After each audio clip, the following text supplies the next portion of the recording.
This blog post explains how to use highlight.js in web browsers to create syntax highlighting effects akin to those in Visual Studio Code. To view the content, just open the indexed HTML file in your web browser. The text indicates that there is no need for installation since the necessary CDN links are already provided in the index.html file. To set up highlight.js in your HTML file, follow these steps. 1. Include the CSS file. Add the link to the default VS Code theme CSS for styling code highlights. HTML link rel style sheet path styles default.min. Add the JavaScript file. Include the highlight.js script to enable syntax highlighting. HTML scripts are path to highlight.min script.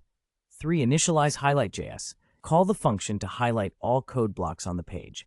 HTML script hljs.highlightAll. Make sure to replace the placeholder paths with the correct CDN links. To prevent the browser from interpreting code blocks, wrap the code in pre and code tags.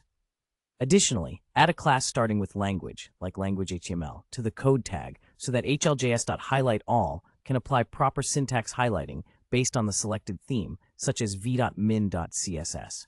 An image illustrating this process is provided for reference. To present HTML code clearly, use the right tags and escape the angle brackets. For example, wrap your HTML in pre-code tags and replace and tag within them respectively.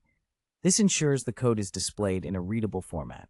The text provides an example of how to properly display JavaScript code using HTML tags. It demonstrates using pre and code elements to format a simple JavaScript function that calculates the sum of two numbers.